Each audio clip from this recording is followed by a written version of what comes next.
हड़ताल अपने आप में हमारे विरोध प्रदर्शन का आखिरी अस्त्र होता है। हड़ताल अपने आप में हमारे विरोध प्रदर्शन का आखिरी अस्त्र होता है। 10 मार्च को हमने यानी कि सारी सेंट्रल ट्रेड यूनियंस ने मिलकर के इंडिपेंडेंट फेडरेशंस ने उन्होंने प्रोटेस्ट डे ऑब्जर्व किया था। हम लोगों ने भी प्रोटेस्ट डे ऑब्जर्व किया। 30 मार्च को मावलंकर हॉल में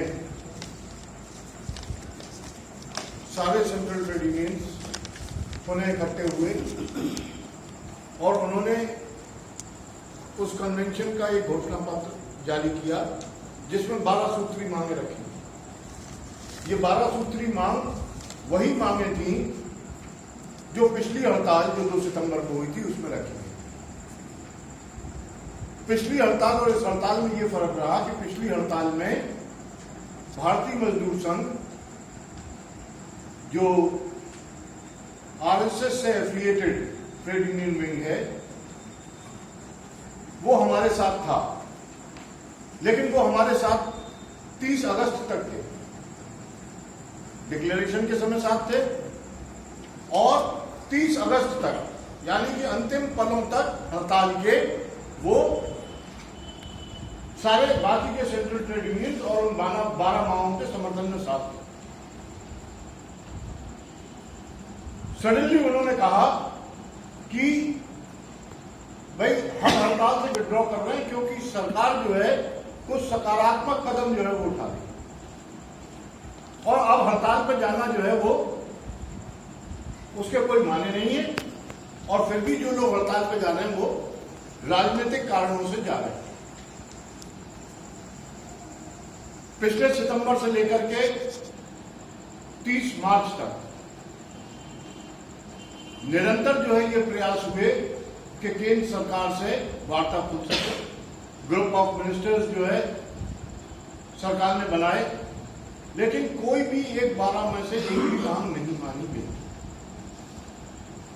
लिहाजा 30 मार्च को जो कन्वेंशन हुआ उसमें यह फैसला लिया गया कि पुनः हम 2 सितंबर को हड़ताल पे जाएंगे और इस बार मांगे वही मौजूद हैं जो पहले भारतीय मजदूर संघ ने एंडोर्स की थी,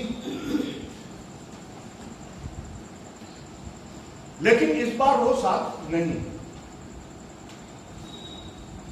अब कौन राजनीति से प्रेरित होकर के मजदूर हितों के साथ खिलवाड़ कर रहा है और कौन मजदूर हितों के लिए लड़ रहा है, ये जनता के आगे, ये वर्कर्स के आगे अपने आप में स्पष्ट और उजागर हो जाता है। आपको रिकलेक्ट करवा दें कि डिमांड्स क्या थी बात। एक हमारी डिमांड थी मिनिमम वेज। इनिशियली हमने उसमें 10,000 की मांग की,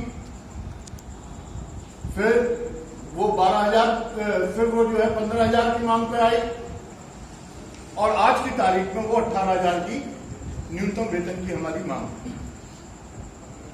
अब ये 10,000 कैसे थी और 15,000 कैसे थी और 18,000 कैसे हो गई, ये हमारे को समझना आवश्यक है। हम एक वो ट्रेड यूनियन ऑर्गेनाइजेशन है जिसका कि मेजॉरिटी हिस्सा साइंस बैकग्राउंड से है। हम मैकेनिकल पार्टिसिपेशन नहीं चाहते अपने प्रोग्राम्स में, हम कॉन्शियस पार्टिसिपेशन चाहते हैं। हम चाहते हैं कि हमारे मेंबर्स, हमारे साथियों को ये मालूम हो कि जिन कारणों से वो हड़ताल पर जा रहे हैं वो कारण वाजिब है, हड़ताल जरूरी है और ये मांग के लिए आवश्यक है। न्यूनतम वेतन को लेकर के एक समाजशास्त्री डॉक्टर ऑर्कॉट थे, उन्होंने एक फॉर्मूला प्रस्तुत किया जिसमें उन्होंने कहा कि प्रति व्यक्ति 2700 कैलोरी वो आवश्यक है उसको हेल्दी रहने के लिए।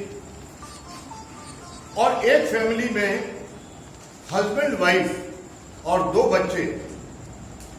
बच्चों को 1 यूनिट माना गया, यानी कि टोटल फैमिली को माना गया 3 यूनिट का एक परिवार। तो 2700 इंटू 3 कैलोरीज उसे चाहिए। इसी तरीके से जो कपड़े का रिक्वायरमेंट है वो 18 मीटर प्रति व्यक्ति चाहिए, यानी कि प्रति यूनिट चाहिए। इसके अलावा इन दोनों का जो टोटल होता है उसका 10% हाउसिंग के लिए चाहिए। इन दोनों का जो टोटल होता है उसका 20% फ्यूल के लिए और इलेक्ट्रिसिटी के लिए चाहिए। और इन चारों का जो टोटल होता है उसका 25% वो चाहिए हमें सोशल रिस्पॉन्सिबिलिटीज को पूरा करने के लिए। कहीं शादी में आमंत्रण है, कहीं जाना है, कोई सोशल ऑब्लिगेशंस हैं, कुछ एंटरटेनमेंट है, उसके लिए 25%। और इस पूरे फॉर्मूले को सुप्रीम कोर्ट ने रेप्टाकॉस ब्रेड के मामले में एंडोर्स किया। तो जो फैक्टर्स मैंने आपको बताया उन फैक्टर्स के आधार पर वर्ष 2014 में 10,000 रुपए न्यूनतम वेतन की बात हुई, तत्पश्चात 15,000 रुपए न्यूनतम वेतन की बात हुई, और आज की तारीख में मौजूदा एग्जिस्टिंग प्राइसेस पर ये जो है न्यूनतम वेतन 20,000 रुपए बनता है। क्योंकि केंद्र सरकार ने 7वें वेतन आयोग में 18,000 रुपए रखे, इसलिए हमको 2,000 रुपए कॉम्प्रोमाइज करते हुए ये कहते हैं कि 18,000 रुपए हमारा मिनिमम वेज होना चाहिए। इसके अलावा जो भी डियरनेस अलाउंस एप्लीकेबल हो वो हमारे को जो है मिलना चाहिए। इस चीज को लेकर के कोई doubt? And why minimum wage is necessary? To survive. हमारे को सर्वाइव करने के लिए इतना आवश्यक है ही, ये लग्जरी के लिए नहीं। सरकार ने 7वें वेतन आयोग में तमाम सारी विसंगतियां जो है रखी, जिसमें 56 तरीके के अलाउंसेस, जबकि though it is not directly concerning us, लेकिन since it is a issue which is involve with the demands, so I want to explain it to you कि 56 डिफरेंट अलाउंसेस उनको जो है समाप्त करने की बात की गई। कहा गया 2.5% जो है 57 जो है वो सैलरी में इंक्रीज दिया जा रहा है। द फैक्चुअल पोजीशन इज कि जो पिछला बेसिक था और जो मौजूदा उनका डीए एप्लीकेबल होता था, उन दोनों को ऐड करने के बाद मुश्किल से 2-2.5 हजार रुपए की बढ़ोतरी हुई, और वो भी 7th पे कमीशन 10 साल बाद जो है लागू हुआ। इससे सेंट्रल गवर्नमेंट एम्प्लॉइज डिससेटिस्फाइड है, वो 26,000 रुपए की अपनी मांग करते हैं। दूसरी तरफ केंद्र सरकार ने क्या किया कि जो अनस्किल्ड वर्कर उसको इस श्रेणी से हटाई दिया। तो ये जो 18,000 रुपए की मांग है हमारी, ये अनस्किल्ड वर्कर के लिए मिनिमम वेज की हमारी डिमांड है। दूसरी हमारी क्या डिमांड है? दूसरी हमारी डिमांड है 8 घंटे के कार्य दिवस, 8 आवर्स वर्क डे। ये वेतन के माने ये नहीं हुए कि आप 24 घंटे मेरे को एम्प्लॉयमेंट में रखेंगे और 24 घंटे आप मेरे से काम कराते रहेंगे, जिसके एवज में आप जो है मेरे को वेतन देंगे। वेतन परिभाषित होता है टाइम क्वांटम से, जिसके माने हुए 30 दिन का महीना कैलकुलेट किया जाता है। अगर फरवरी 28 या 29 दिन का है, अगर मार्च जो है 31 दिन का है, तो वेतन कम और ज्यादा नहीं हो जाता। जो वेतन हमारा फिक्स है, जो वेजेस हमारे फिक्स्ड हैं, वो वेजेस हमें 30 डेज के हिसाब से ही मिलते हैं। ये फैक्चुअल पोजीशन। जब 30 डेज का वेज हमें मिलता है तो हमारे को यह भी तय करना पड़ेगा कि दिन जो है वो कितने घंटे का हो। अभी हम अपनी मांग कर ही रहे थे कि 8 घंटे का जो है वर्क डे लागू किया जाए हमारे ऊपर। मालूम पड़ा कि जहां पर ऑलरेडी एग्जिस्ट कर रहा था 8 घंटे का, उसको गवर्नमेंट ने फ्लेक्सिबल करके 12 घंटे का कर दिया। तो ये डायरेक्टली और इनडायरेक्टली एंटी वर्कर स्टेप हुआ। न्यूनतम वेतन हो गया, 8 घंटे की बात हो गई। अब आइए, वेतन से जो जुड़ा हुआ एक इंपॉर्टेंट हिस्सा है सोशल सिक्योरिटी का। सोशल सिक्योरिटी में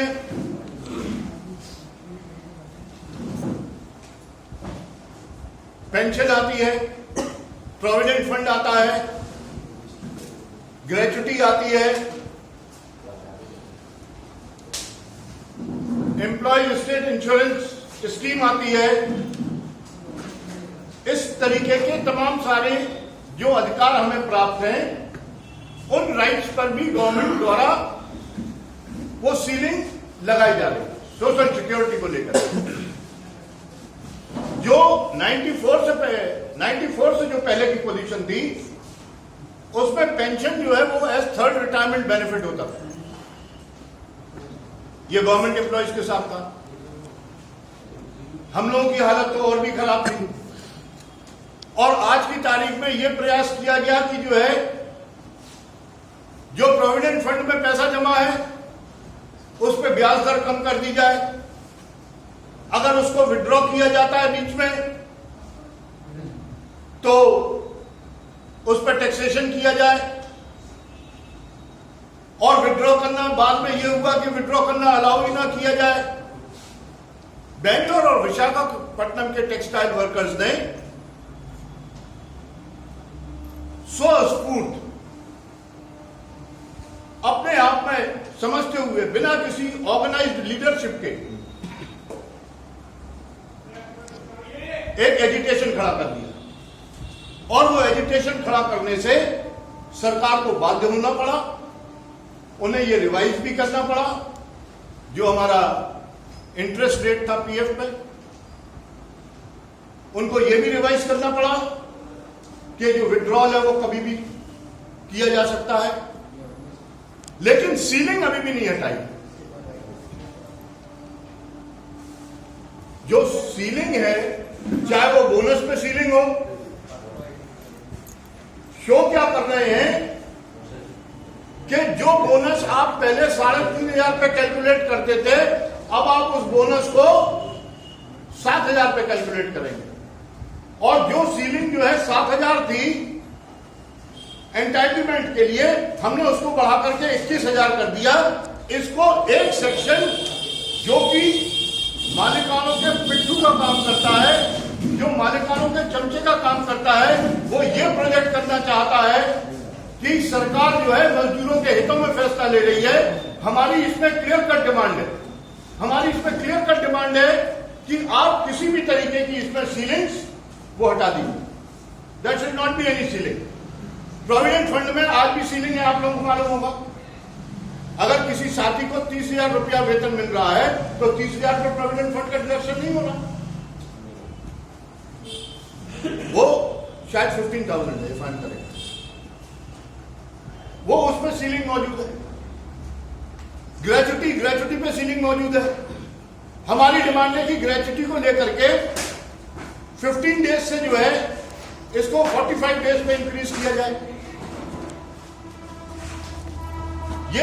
ये सारी मांगे ये मजदूरों के हितों में। हम लोगों के यहां भी हम एक चीज ऑब्जर्व करते हैं कि फ्रेंचाइजी वाला जो है एक सिनेरियो सामने आता है। डायरेक्ट एम्प्लॉयमेंट से और डायरेक्ट रिस्पॉन्सिबिलिटी से बचने के लिए एम्प्लॉयर यह कोशिश करता है कि किस तरीके से हम इसको ठेका मजदूरी में दे दें, जबकि contract labour regulation, abolition and regulation act है। जो स्पष्ट रूप से कहता है कि परमानेंट नेचर ऑफ जॉब के लिए परमानेंट एम्प्लॉई होना चाहिए।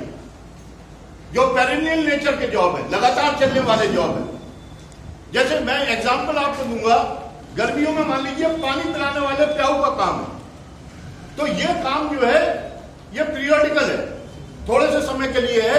जिन दिनों अप्रैल मई जून बहुत तेज गर्मी पड़ती है, प्याऊ लगते हैं, उस पर अगर किसी को एम्प्लॉयमेंट दिया जाता है वो थोड़े से समय का एम्प्लॉयमेंट। लेकिन अगर मेडिकल और सेल्स रिप्रेजेंटेटिव का जॉब है, सेल्स प्रमोशन एम्प्लॉय का जॉब है, वो 12 महीने जब जॉब चलना है, हर दिन, हर हफ्ते, हर महीने और साल दर साल निरंतर चलना है, तो इसमें जो एम्प्लॉयमेंट होगा वो परमानेंट नेचर का एम्प्लॉयमेंट होना चाहिए, ना कि जो है कॉन्ट्रैक्चुअल एम्प्लॉयमेंट होना चाहिए। और कॉन्ट्रैक्चुअल एम्प्लॉयमेंट जहां पे है भी, वहां पे पर्टिकुलरली गवर्नमेंट की खुद की अपने जो पब्लिक सेक्टर यूनिट्स है, उसमें कई जगह, कई स्थानों पे परमानेंट एम्प्लॉयज की संख्या कम है और कॉन्ट्रैक्चुअल ठेकेदार मजदूर की संख्या बहुत अधिक है।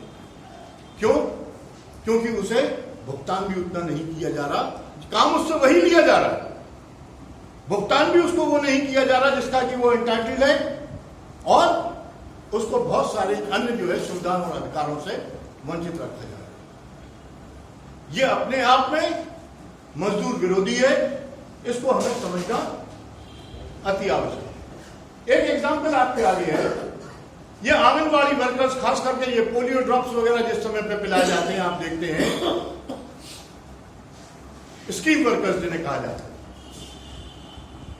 आंगनबाड़ी, ये रसोई, ये मिड डे मील वाले, फिर ये शिक्षा मित्र, इस तरीके के सारे तमाम लोग। 10 मार्च को हमने, यानी कि सारी सेंट्रल ट्रेड यूनियंस ने मिलकर के, इंडिपेंडेंट फेडरेशंस ने, उन्होंने प्रोटेस्ट डे ऑब्जर्व किया था, हम लोगों ने भी प्रोटेस्ट डे ऑब्जर्व किया। 30 मार्च को मावलंकर हॉल में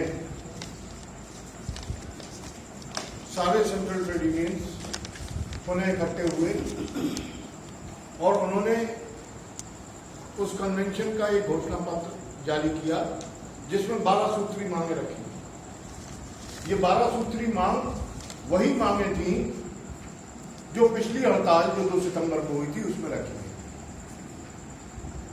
पिछली हड़ताल और इस हड़ताल में ये फर्क रहा कि पिछली हड़ताल में भारतीय मजदूर संघ,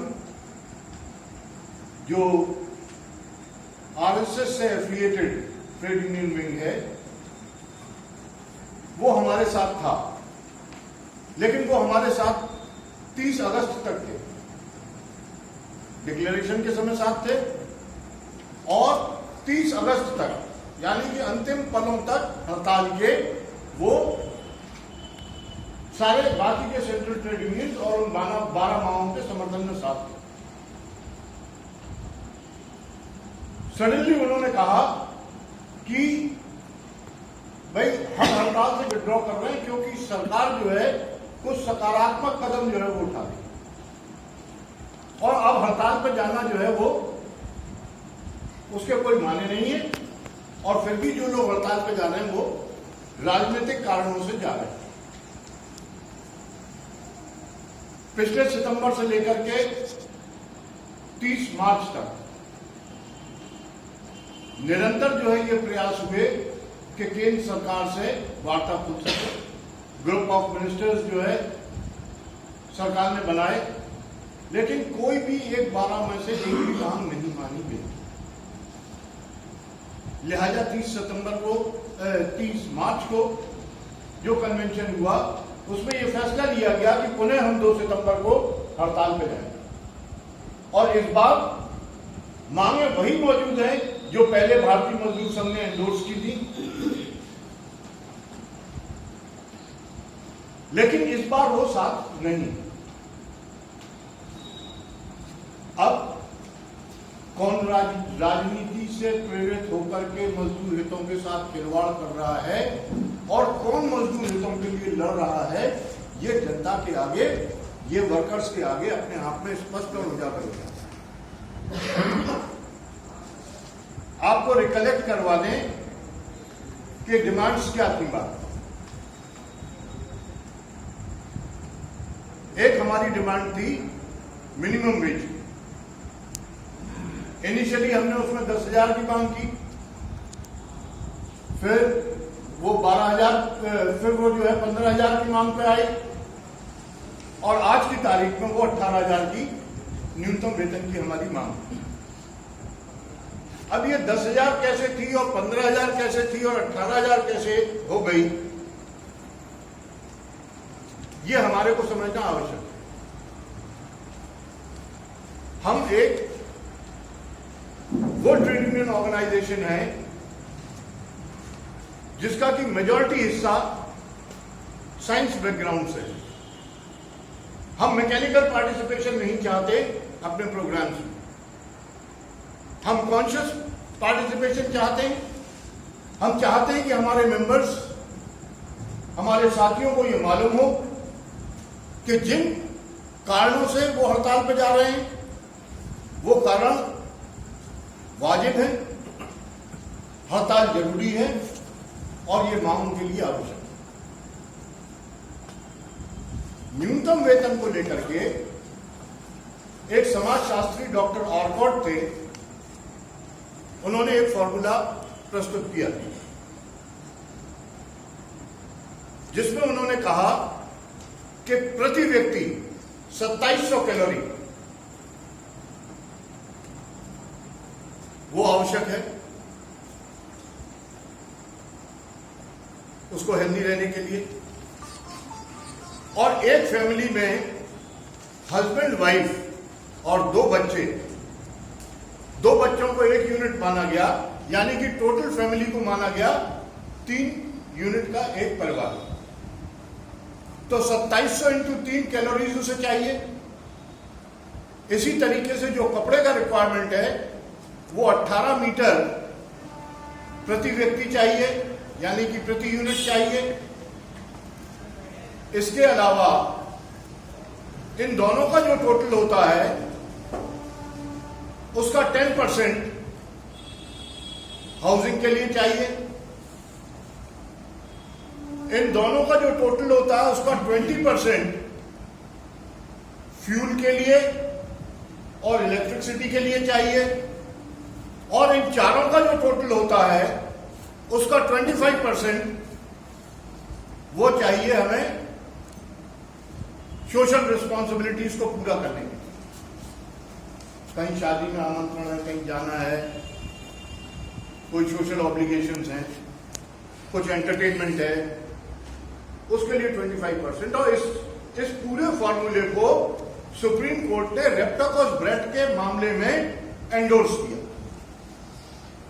तो जो फैक्टर्स मैंने आपको बताया उन फैक्टर्स के आधार पर वर्ष 2014 में 10,000 रुपए न्यूनतम वेतन की बात हुई, तत्पश्चात 15,000 रुपए न्यूनतम वेतन की बात हुई, और आज की तारीख में मौजूदा एग्जिस्टिंग प्राइसेस पर यह जो है न्यूनतम वेतन 20,000 रुपए बनता है।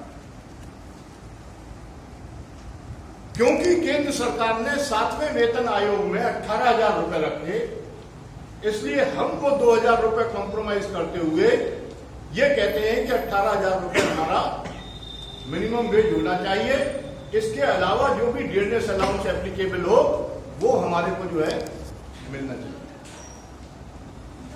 इस चीज को लेकर के कोई doubt? And why minimum wage is necessary? To survive. हमारे को सर्वाइव करने के लिए इतना आवश्यक है ही, ये लग्जरी के लिए नहीं। सरकार ने 7वें वेतन आयोग में तमाम सारी विसंगतियां जो है रखी, जिसमें 56 तरीके के अलाउंसेस, जबकि though it is not directly concerning us, लेकिन since it is a issue which is involve with the demands, so I want to explain it to you कि 56 डिफरेंट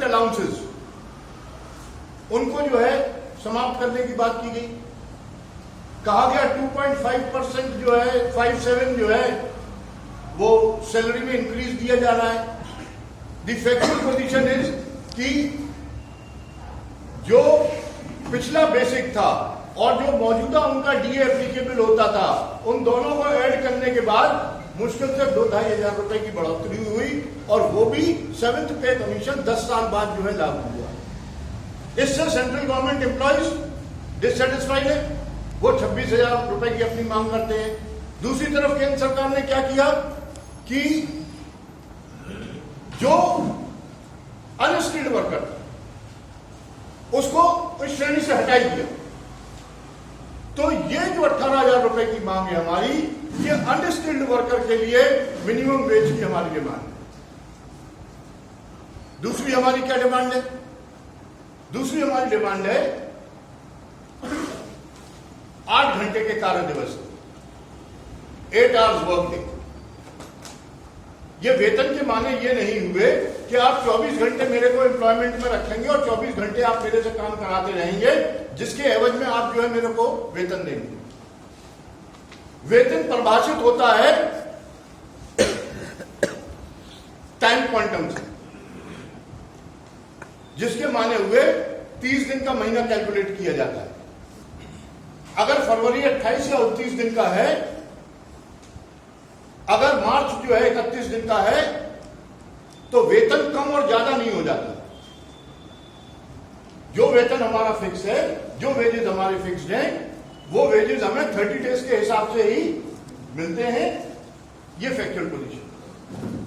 जब 30 डेज का वेज हमें मिलता है, तो हमारे को यह भी तय करना पड़ेगा कि दिन जो है वो कितने घंटे का हो। अभी हम अपनी मांग कर ही रहे थे कि 8 घंटे का जो है वर्क डे लागू किया जाए हमारे ऊपर। मालूम पड़ा कि जहां पर ऑलरेडी एग्जिस्ट कर रहा था 8 घंटे का, उसको गवर्नमेंट ने फ्लेक्सिबल करके 12 घंटे का कर दिया। तो ये डायरेक्टली और इनडायरेक्टली एंटी वर्कर स्टेप हुआ। न्यूनतम वेतन हो गया, 8 घंटे की बात हो गई। अब आइए, वेतन से जो जुड़ा हुआ एक इंपॉर्टेंट हिस्सा है सोशल सिक्योरिटी का। सोशल सिक्योरिटी में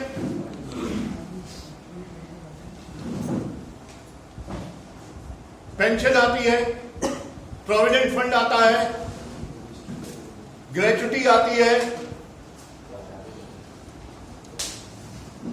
एम्प्लॉय स्टेट इंश्योरेंस स्कीम आती है। इस तरीके के तमाम सारे जो अधिकार हमें प्राप्त हैं, उन राइट्स पर भी गवर्नमेंट द्वारा वो सीलिंग लगाई जा रही है सोशल सिक्योरिटी को लेकर। जो 94 से जो पहले की पोजीशन थी, उसमें पेंशन जो है वो एज 3rd रिटायरमेंट बेनिफिट होता था। ये गवर्नमेंट एम्प्लॉयज के साथ था। हम लोगों की हालत तो और भी खराब थी। और आज की तारीख में यह प्रयास किया गया कि जो है, जो प्रोविडेंट फंड में पैसा जमा है, उस पर ब्याज दर कम कर दी जाए। अगर उसको विड्रॉ किया जाता है बीच में, तो उस पर टैक्सेशन किया जाए। और विड्रॉ करना, बाद में यह हुआ कि विड्रॉ करना अलाउ ही ना किया जाए। बेंगलोर और विशाखापट्टनम के टेक्सटाइल वर्कर्स ने स्वस्फूर्त अपने आप में समझते हुए, बिना किसी ऑर्गेनाइज्ड लीडरशिप के, एक एजिटेशन खड़ा कर दिया। और वो एजिटेशन खड़ा करने से सरकार को बाध्य होना पड़ा, उन्हें ये रिवाइज भी करना पड़ा। जो हमारा इंटरेस्ट रेट था पीएफ पे, उनको ये भी रिवाइज करना पड़ा कि जो विड्रॉल है वो कभी भी किया जा सकता है। लेकिन सीलिंग अभी भी नहीं हटाई। जो सीलिंग है, चाहे वो बोनस पे सीलिंग हो, शो क्या कर रहे हैं कि जो बोनस आप पहले 3,500 पे कैलकुलेट करते थे, अब आप उस बोनस को 7,000 पे कैलकुलेट करेंगे। और जो सीलिंग जो है 7,000 थी एंटाइटलमेंट के लिए, हमने उसको बढ़ा करके 21,000 कर दिया। इसको एक सेक्शन जो कि मालिकानों के पिट्ठू का काम करता है, जो मालिकानों के चमचे का काम करता है, वो ये प्रोजेक्ट करना चाहता है कि सरकार जो है मजदूरों के हितों में फैसला ले रही है। हमारी इसमें क्लियर कट डिमांड है कि आप किसी भी तरीके की इसमें सीलिंग्स वो हटा दीजिए। That should not be any ceiling. Provident fund में आज भी सीलिंग है, आप लोगों को मालूम होगा। अगर किसी साथी को 30,000 रुपया वेतन मिल रहा है तो 30,000 पे प्रोविडेंट फंड का डिडक्शन नहीं होना,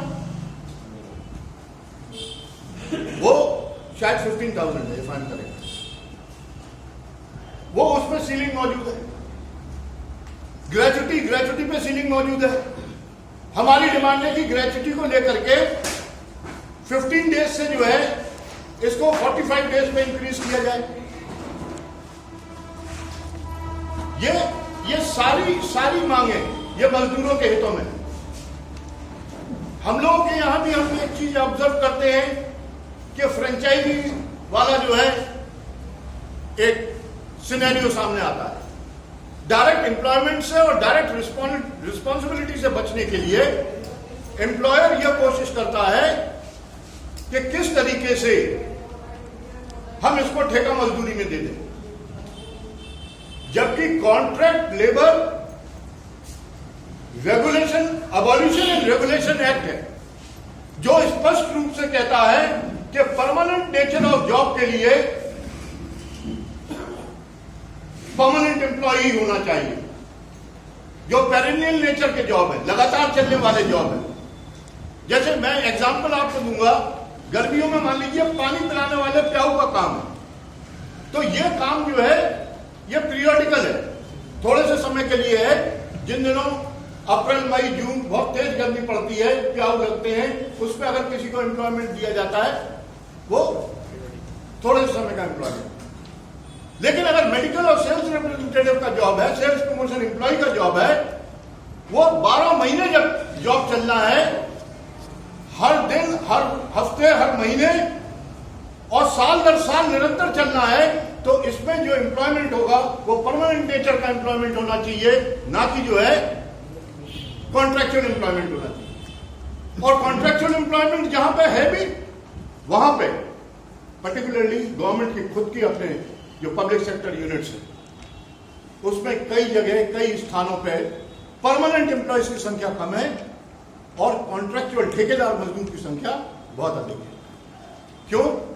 क्योंकि उसे भुगतान भी उतना नहीं किया जा रहा, काम उससे वही लिया जा रहा है, भुगतान भी उसको वो नहीं किया जा रहा जिसका कि वो एंटाइटल्ड है, और उसको बहुत सारे अन्य जो है सुविधाओं और अधिकारों से वंचित रखा जा रहा है। ये अपने आप में मजदूर विरोधी है, इसको हमें समझना अति आवश्यक है। एक एग्जाम्पल आपके आगे है, ये आंगनबाड़ी वर्कर्स, खास करके ये पोलियो ड्रॉप्स वगैरह जिस समय पे पिलाए जाते हैं, आप देखते हैं स्कीम वर्कर्स जिन्हें कहा जाता है, आंगनबाड़ी, ये रसोई, ये मिड डे मील वाले, फिर ये शिक्षा मित्र,